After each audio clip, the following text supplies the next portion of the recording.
По 4 години од земјотресот што ја погоди Битола, деновиве граѓаните добиваат обештетување за пријавените штети, но во символични износи. На социјалните мрежи објавуваат извадоци од банкарските приливи и ја исмеваат исплатата на штетите.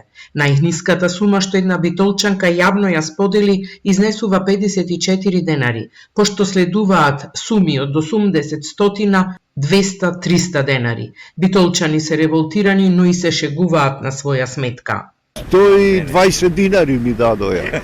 Бога ми ти викам, а таа цела испукано се беше таму.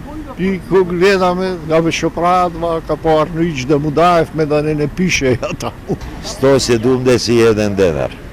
А имавте штета? Имав нормално, најмалце 1000 евра штета имав. Сами дадоја 2,5 евра. Јас не доби ни динар и ни штета. Тоа ќе пијаме едно кафе. Со парите што ги дават, што ќе купиш ништо. Една врека чименто не можеш да земиш од себе. Шо за охајбе? На 9 јануари 2022 Битола беше погодена од земјотрес со магнитуда од 5,6 по Рихтер.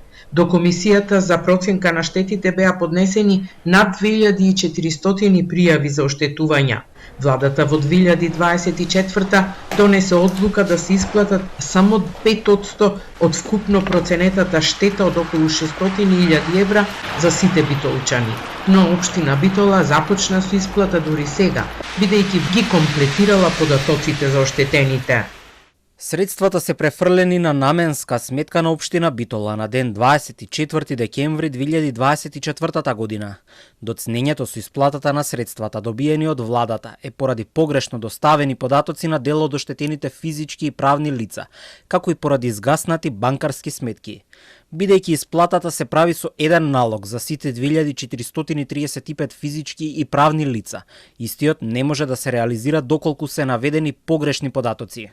Проценката на штетите ја вршеше комисија составена од 20 члена, а според одлуката на Советот, на членовите им се исплаќаше надомест од 360 денари по предмет.